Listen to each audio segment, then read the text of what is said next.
Hello everyone, Radhe Radhe, जय श्री कृष्णा। कैसे हैं आप सभी? उम्मीद है आप सब अच्छे होंगे। हम भी बहुत अच्छे हैं। प्यारे भक्तों, आज हमारी भगवान श्री कृष्ण की लीलाओं का 24वां दिन है। आज के दिन की पवित्र कथा का बहुत ही कोमल और अद्भुत प्रसंग है जब माता का प्रेम स्वयं भगवान को बांध लेता है। आज हम सुनेंगे वो लीला जब माता यशोदा ने बालक कृष्ण को ओखल से बांध लिया। पर क्या सच में भगवान को कोई बांध पाया है, या फिर माँ के प्रेम के आगे भगवान श्री कृष्ण ने बांधना स्वीकार कर लिया था? तो आइए भक्ति और वात्सल्य से भरी इस पवित्र कथा का आनंद लेते हैं। जो भी नए लोग इस चैनल पर आ रहे हैं, सब लोग चैनल को सब्सक्राइब करके बेल आइकन को प्रेस कर लीजिए ताकि हर आने वाली नई वीडियो का आपको नोटिफिकेशन मिलता रहे। चलिए शुरू करते हैं हमारी आज की कथा। एक दिन घर की सारी दासियों को विभिन्न कार्यों में व्यस्त देखकर माता यशोदा ने स्वयं अपने हाथों से दही बिलोने का निश्चय किया। दही बिलोते समय वह कृष्ण की बाल लीलाओं को गाने लगी और उनका आनंद लेने लगी। उन्होंने पीले केसरी रंग की साड़ी पहनी हुई थी। दोनों हाथों से मंथन करने से उनका पूरा शरीर हिल रहा था और उनके कंगन और कुंडल सुंदर ध्वनि उत्पन्न कर रहे थे।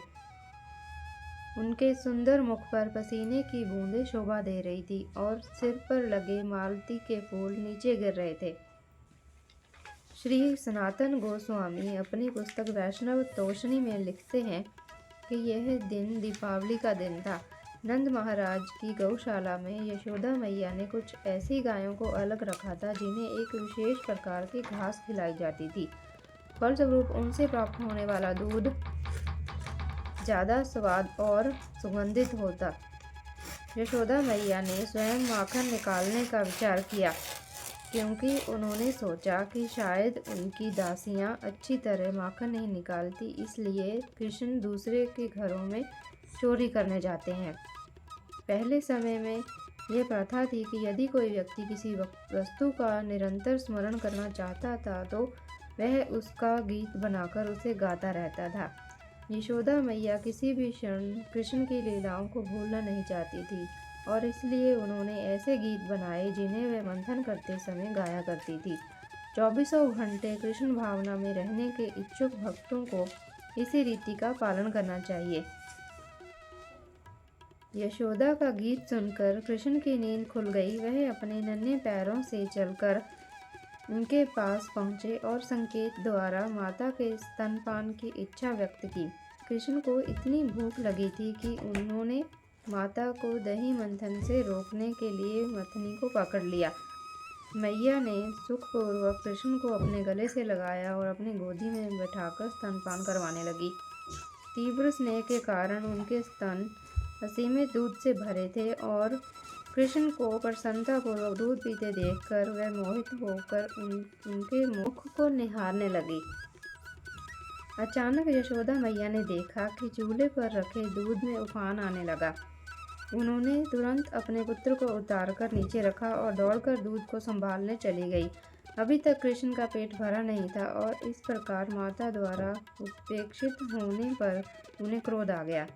दांतों से अपने लालिमा युक्त होठों को काटते तथा आंखों में नकली आंसू लिए कृष्ण ने निकट ही पड़ा एक पत्थर उठाया और दही के घड़े की पेंदी में दे मारा। उसके बाद माता के भय से वे पास वाले कमरे में गए और एकांत स्थान में बैठकर अभी अभी निकाले गए ताजे मक्खन को खाने लगे। चूल्हे से दूध उतारकर जब माता यशोदा वापस लौटी तो उन्होंने देखा कि मटका फूटा पड़ा था। सारी दही बह चुकी थी और कृष्ण वहां नजर नहीं आ रहे थे।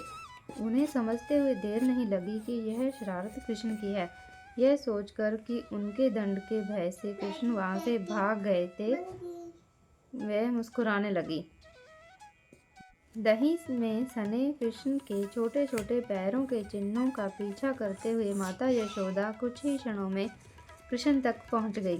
कृष्ण उल्टे रखे ओखल पर बैठकर बंदरों को माखन बांट रहे थे। चूंकि कृष्ण ने अपराध किया था, इसलिए बीच बीच में वे भयवश इधर उधर देखते कि कहीं माँ तो नहीं आ रही, इसलिए माता यशोदा पीछे से दबे पांव आने लगी। कृष्ण से पहले बंदरों ने हाथ में छड़ी लेकर आती यशोदा मैया को देख लिया। जो भी भक्त इस वीडियो को देख रहे हैं, इस कथा को सुन रहे हैं, ध्यान से वीडियो को एक लाइक ज़रूर कर देना। वे तुरंत उछलकर दौड़े। उन्हें दौड़ता देखकर कृष्ण भी समझ गए कि माँ आ रही है। एक छलांग लगाकर वे ओखल से कूदे और भयभीत होकर भागने लगे। यशोदा भी उनके पीछे दौड़ी, परंतु वो बड़ी उम्र की थी, इसलिए उनसे इतना तेज भागा नहीं गया। उनकी गति धीमी पड़ने लगी। दौड़ते दौड़ते उनके बाल खुल गए और उनमें सजे फूल नीचे गिरने लगे। परंतु घोर तपस्याओं के बाद भी वे महान योगी जिस परम सत्य भगवान श्री कृष्ण को प्राप्त करने में असफल रहते हैं, माता यशोदा ने अंत उन्हें पकड़ ही लिया। पकड़े जाते ही कृष्ण जोर जोर से रोने लगे। वह अपनी आंखों को हाथों से मलने लगे, जिससे उनके आंसुओं में मिलकर काजल उनके गालों पर फैल गया। यशोदा ने कृष्ण की बाहों पकड़ ली और कृष्ण भी अपना अपराध स्वीकार करके रोते हुए क्षमा मांगने लगे। कृष्ण के भयभीत सुंदर चेहरे को देखकर यशोदा समझ गई कि कृष्ण बहुत डरे हुए हैं, इसलिए उन्होंने अपने हाथों में पकड़ी छड़ी फेंक दी। माता यशोदा कृष्ण को दंडित नहीं करना चाहती थी, परंतु उन्हें डांटते हुए वे बोली, कृष्ण, आज मैं तुम्हें बांध कर रहूंगी, जिससे तुम और शैतानी ना कर सको। इसलिए कुछ समय के लिए तुम अपने मित्रों के साथ नहीं खेल पाओगे। कृष्ण को बांधकर यशोदा उन्हें दंड देना नहीं, अपितु कुछ समय के लिए उनकी शरारतों पर अंकुश लगाना चाहती थी, और साथ ही उन्हें भय था कि इस भयभीत अवस्था में कृष्ण कहीं बाहर चला न जाए। कृष्ण के प्रति गहन स्नेहवश यशोदा ने कभी इस बात पर ध्यान नहीं दिया कि उनका पुत्र परम भगवान है। यहाँ तक कि बड़े बड़े देवता कृष्ण से डरते हैं, और यहाँ कृष्ण अपनी माता के हाथों में छड़ी देखकर डरे हुए थे। यशोदा मैया घर में से एक रस्सी लेकर आई और कृष्ण को बांधने लगी, परंतु वह रस्सी 2 उंगली छोटी पड़ गई।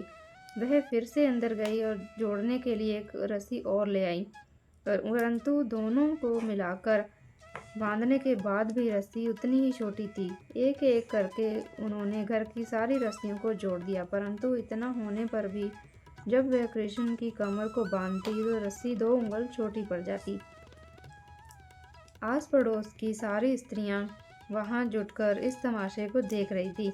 इस अद्भुत घटना को देखकर सब आश्चर्यचकित थे और माता यशोदा मुस्कुरा रही थी। दौड़ने में हुए परिश्रम के कारण यशोदा पसीने से नहा चुकी थी। जब कृष्ण ने देखा कि उनकी माता बुरी तरह परेशान और थक चुकी है, उन्होंने कृपावश बांधना स्वीकार कर लिया। यह भगवान का एक गुण है। यद्यपि वे संपूर्ण सृष्टि को नियंत्रित करते हैं, परंतु फिर भी उन्हें अपने भक्तों द्वारा नियंत्रित होने में सुख की अनुभूति होती है। जिस ओखल पर कृष्ण चढ़े थे, उसी से उन्हें बांधकर माता यशोदा घर के कार्यों में व्यस्त हो गई। तभी कृष्ण की दृष्टि आंगन में खड़े 2 अर्जुन वृक्षों पर गई, जिन्हें यमला अर्जुन कहा जाता था। पूर्व युग में दोनों वृक्ष नलकूबर और मणिग्रीव नाम से कुबेर के पुत्र थे। अति अधिक ऐश्वर्य ने उन्हें बहुत घमंडी बना दिया और वह अपने समक्ष किसी को कुछ नहीं समझते थे। इसलिए नारद मुनि ने उन्हें वृक्ष बनने का श्राप दे दिया था। तो प्यारे भक्तों, ये थी हमारी आज की कथा। जिस कृष्ण को पूरा ब्रह्मांड नहीं बांध सका, उसे माँ यशोदा के प्रेम ने ओखल से बांध दिया। यह लीला हमें सिखाती है कि भगवान शक्ति से नहीं, भक्ति और प्रेम से बनते हैं। लेकिन कथा यहीं पर समाप्त नहीं होगी। कल हम सुनेंगे जब कृष्ण ओखल से बंधे हुए थे, तब उन्होंने 2 वृक्षों का उद्धार कैसे किया और उन वृक्षों के पीछे का रहस्य क्या था। इस अद्भुत कथा को जानने के लिए कल फिर मिलेंगे डे 25 में वृक्षों का उद्धार के पवित्र प्रसंग के साथ। तब तक के लिए आज की कथा को लाइक और शेयर करें, ताकि कल आने वाली कथा में ज़्यादा भक्त जुड़ पाएँ, हर घर में भक्ति पहुंच पाए। मिलते हैं कल फिर से शाम को 7:30 बजे। तब तक के लिए राधे राधे, जय श्री कृष्णा।